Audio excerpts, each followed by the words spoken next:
All right. Well, first of all, thank you very much for joining me today. I was not at the screening on Saturday at the Atlanta Film Festival of Refuge, but I did get a chance to watch it via screener, and I really thought it was a profound and lovely film to watch.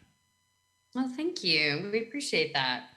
So the first question I have is, what was the genesis of this project? Yeah, so the project started back in August of 2017 um, when Charlottesville happened. So the Unite the Right rally is in Charlottesville. Dan and I went to the University of Virginia and really loved that town and that community, and it meant a lot to us. And we had just really, had a lot of our coming of age moments there, and the best parts of that. And so seeing so much hatred on display in this community that we loved just really impacted us, and we wanted to do something. So that's really how the film started, because Clarkston to me at the time, and still, felt like the opposite of that hate that was on display, because Clarkston's a community of people from all over the world, for the most part refugees, who are fleeing hate and who are deliberately choosing to live and love and to be kind to one another. And so that's how the film started. And we had no idea back in August of 2017 how full circle the film would come, because we didn't know anything about Chris Buckley at the time. Mm-hmm. Yeah, and I'll admit, I mean, I've lived in Georgia for over 30 years now, and I had no idea that Clarkston was uh, such a such a melting pot of a town in terms of all of the different ethnicities, all of the different backgrounds that are on display in in the town. It really, I mean, I obviously I did know that Georgia is much more diverse than sometimes the South is considered, but it really was kind of striking to see just the versatility of that community, as well as um the love that that community has for everybody in it. Yeah, I mean, you're definitely not alone there at all. We encounter people all the time in our daily lives who are saying, wait, now what? Tell me about Clarkson. Where is it? How did it come to be? And, I think so much of this kind of radical acceptance that you see in this community is because, the refugee community in Clarkston has, to Erin's point, been the targets and survivors of extremism in their home countries. And they've seen what happens when polarization and tribalism go unchecked, And one of the kind of radical things about the community is that it's not simply a really, really diverse community of people who are so different than one another. I'm trying to recall it stats. Over 60 different languages are spoken. People are from over 40 different countries. All of the world religions, the major world religions, are represented there. But for so many people, they're living alongside people who were their former enemies in their home country. You think about any kind of war or tribal conflict is going to produce refugees on both sides. And Mm-hmm. so it's pretty incredible that in this small community you have Sudanese and South Sudanese people, Sunni and Shia Muslims, Arabic and Kurdish Muslims. And so there's this kind of amazing radical acceptance of one another, because they have lived through what happens when you put ideology or shared ethnicity or shared political party above one another's humanity. Mm-hmm. You mentioned that Chris was not in the picture when you first started. What was it when you started off on this project that led you to him?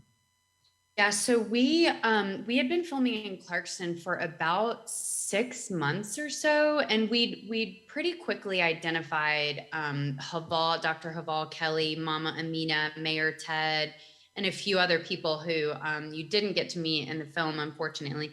But we'd pretty quickly identified them as the main subjects in our film. And after having filmed with them for a number of months, Haval gave us a call one day and said, "Hey, I've been texting with this guy, Chris Buckley. He's a veteran. He is a recovering meth addict, and he recently left the KKK. He really hates Muslims, and I'm going to go meet him." And he said, "It's okay if you want to bring the cameras." And so Erin and our director of photography joined Haval the first time Haval met Chris, and that was the first time we met Chris.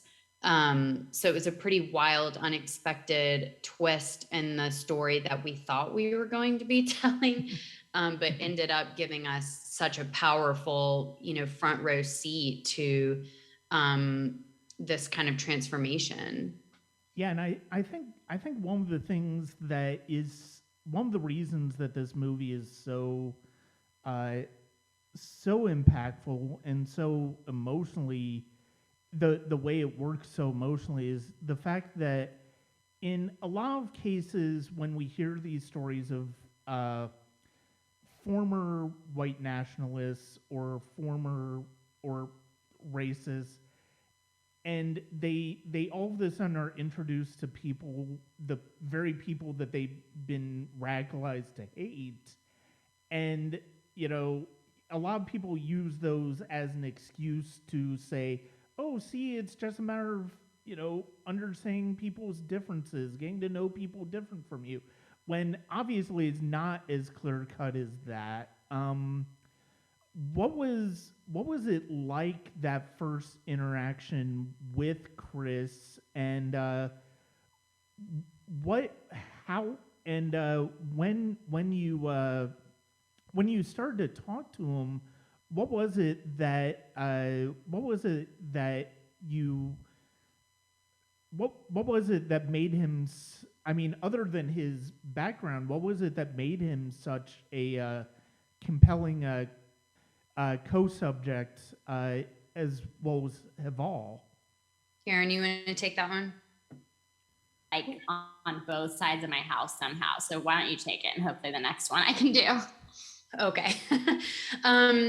So meeting Chris for the first time, I was filming in Clarkston that day. So Erin was with our director of photography, Joseph. And I will say, I think we were all a little bit nervous, to be honest. We knew that Haval and Chris had been texting, but they were going to rural North Georgia. Haval is a Muslim, Erin is Jewish, our director of photography, Joseph, is Black. And that it felt a little anxiety inducing, is this a good idea? But I think, our first impressions of Chris were really similar to the viewers' first impressions of Chris, of like, he's a really, really intelligent guy that is very, he has a lot of complexity like we all do. And so I think there was an initial kind of curiosity about him. And there was so much work that he was in the process of doing internally, to what you were just speaking about, Brian, of like, yes, it's important that we encounter and know people who are different than us and whose lives differ from ours, and who may, have voted for a different person. Like, we need to have relationships with people who differ from ourselves. And also, some of the really important work that you see Chris do is really looking inward, looking at his own trauma, looking at his own pain, looking at his grief. And I think for so long he had been numbing and masking a lot of really profound pain that he had lived through with drugs, and also with hate and extremism. It was easier to blame his pain on somebody else than to really look inward and face it and process it and move through it. And so I think while Chris is obviously a kind of extreme example, that's work that we all need to constantly be doing. What are the biases that I have? What is my worldview? And in what way are those things shaped by pain potentially, and what's the kind of self education I need to be doing. And so I think one of the powerful things that we witnessed while just capturing this film was the power of, you know, a person looking inward, and also the power of relationships to say, like, I see you in your brokenness and I'm not turning my face away. And then this kind of collective acceptance and welcome that you see in the community of Clarkston, you kind of see it at all these different scales, and it's really a powerful thing. Mm-hmm. No, definitely. And I think, you know, the thing is, it's like when we first start to get to know Chris in the movie, even if we don't feel the same way that he does, we also can, I think to a certain extent, we can, at least intellectually speaking, understand why he is coming from the place that he's coming from. In the fact that it's like, Mm-hmm. you know, like a lot of people, I mean, 9/11, you know, put this idea of Muslims in a lot of people, and so there's naturally going to be a bias there. And then when he goes off to fight in the Middle East and sees that, you know, Muslims are, you know, attacking his friends and killing his friends, it's you get why he would feel that way. And I think one of the most, to your point about his seeing that transformation in him, seeing that change in him, I think one of the things that is so, I think one of the things that really stood out to me about that is the fact that he's at least self-aware. He's self-aware enough to know that even when he's starting to text with Haval, that prejudice towards Muslims is still there. He's not it just because he's starting to interact with somebody, with a Muslim, just because of the fact that he's having these decent conversations. He's still not, you know, it's not an end all fix to what he's been struggling with all this time. And I think that is the way that the film shows that evolution is just incredible.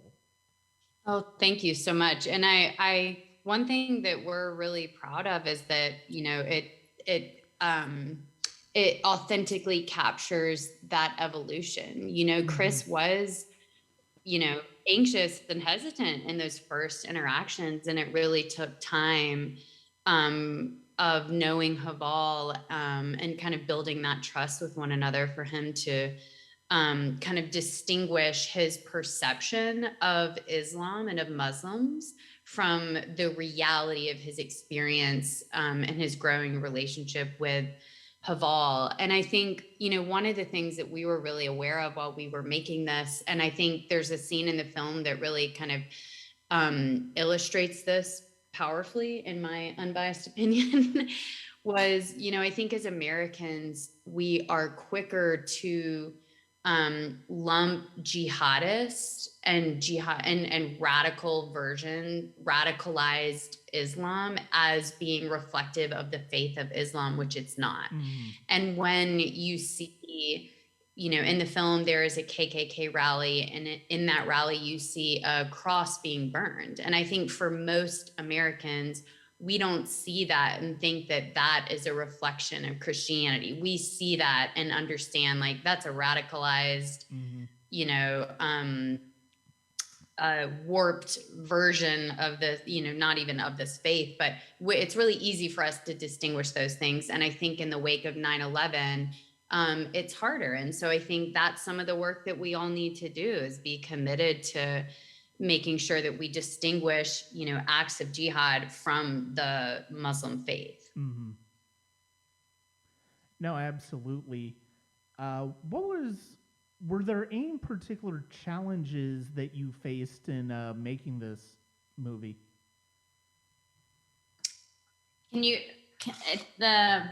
There's like leaf blowers or something on both sides of my house, but can y'all hear me? Yeah, you're good. Yes. I can't hear anything. Okay, they're like a little further away. Challenges. I mean, filmmaking is so hard. It's just it's almost like starting a startup. Oh, it's coming closer. Can you still hear me? Mm-hmm. Okay, yeah. I'll start over. Filmmaking is so hard. It's almost like starting a startup every time you make a new film. But with a startup, once you're 5 years into it, you have a little bit more smooth sailing, where with a film, once you're 5 years into it, you're done and you get to go start a new startup.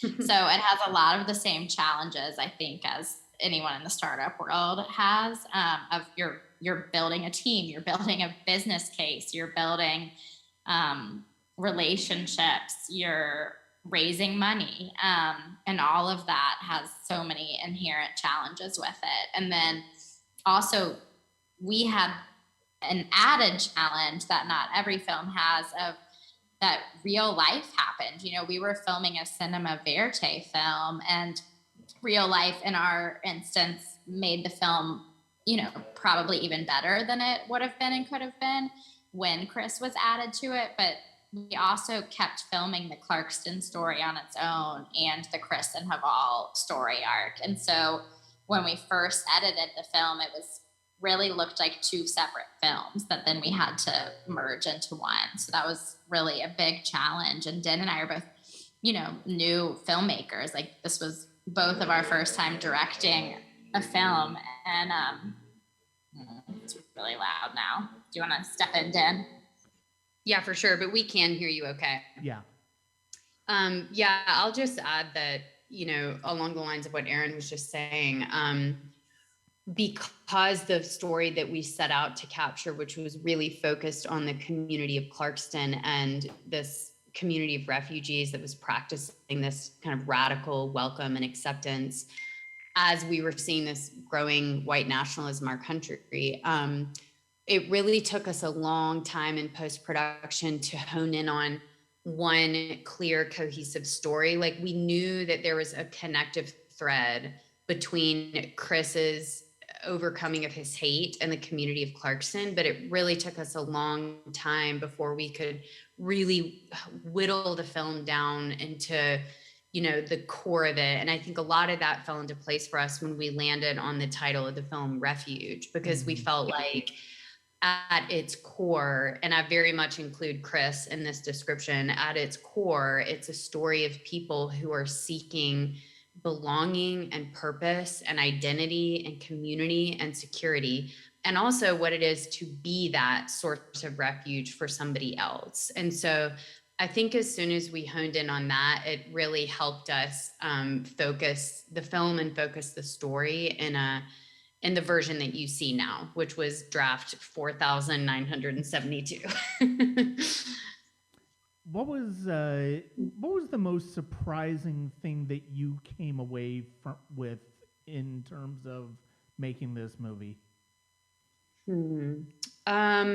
Erin, I'll start just because something is coming to mind. I don't know if it was, obviously Chris being introduced to Haval was never anything in our wildest dreams that we would have imagined would have happened. But I'll say I did not have any kind of real understanding of extremism before we met Chris, before we met another character in the film who you will meet, Arno. I didn't understand kind of hateful ideologies, where a person finds themselves when a narrative of victimhood will resonate with them. And something that we've learned from our impact partner, Parents for Peace, they're an amazing organization that really is on the front lines of preventing radicalism in our country. And we just can't speak more highly of them, Parents for Peace. But they advocate that hate and extremism be dealt with and understood and viewed as a public health crisis, and are kind of looking upstream at who are the communities that are being targeted by extremists, and how do we engage with those communities and offer, healthy community, healthy identity, healthy purpose before a narrative of extremism would resonate with them. So I definitely think I walked away from this film with a much more robust understanding of extremism and what that journey is for individuals, and also kind of looking systemically how it can be overcome. Erin, what would you say? There were many surprises. Yeah, can y'all hear me? Yeah. Sorry. Mhm. Okay. I think that's a really good one. I think a big one that, continues now that like people are actually seeing the film, is that we were able to put a mirror up to everybody. Sorry, it's like so hard to think with these blowers going on. Was the question something that surprised us while making the film, or something that surprised us in general Just while making the film? either way. Okay. Well, in general, what I think is really powerful to me is that we worked really hard and really intentionally for the film to be palatable for everybody, because everybody's part of the problem. You don't have to be an extremist like Chris to be part of the problem of tribalism and, just the cynicism people have for anyone that thinks and believes differently than them in our country and our culture right now. And so one of the things that I'm surprised by in a delightful way on a regular basis right now is people's reaction to the film, and that people, from all walks of life, on all spectrums of the political polarization and all religions and races, really are able to learn something from the film, and to feel represented by it in a way that makes them, want to open their hearts and minds. Mm-hmm. So what is next for the film after screening at the Atlanta Film Festival? We're just kind of sharing the film with film festival audiences all over the country. So we have a couple film festivals coming up in May and June. And like the Atlanta Film Festival, most of them are hybrid. And so you can see them in person in that city, and also by a virtual pass to watch it at home, which is such a great, silver lining, I'll say, to COVID. And then, we're in the process of trying to secure distribution for the film now. And so hopefully when you ask us that question in 6 months, we can say, you can watch it here on this major streaming platform.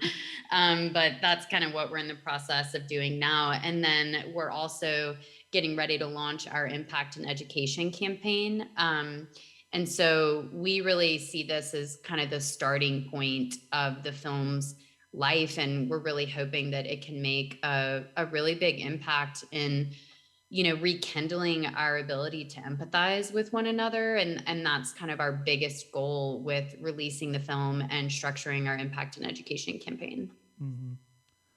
Well, thank you very much for your time today, as well as for bringing this film to the Atlanta Film Festival. And I think one of the things this is my 4th year covering the festival, and I've always appreciated the fact that they seem to bring very unique stories about individuals connecting with one another, through trying times as well as through positive times. And this definitely feels very much of a piece with that. And thank you very much for making this movie. And I definitely hope that more people seek it out as it becomes available, because it is really, I do think it is an important film for people to watch now. Thank you. And of course, all of the sounds just left as soon as this ends. But people can watch it through the Atlanta Film Festival, digitally, through the festival online now through May 8th. So we really hope that lots of people watch it that way. It's a great way to support the community and the festival and see the film. Yeah, indeed. Well, thank you very much for your time today. It was really great to talk to you. Yeah, thanks for having us. Have a good day. Okay, you too.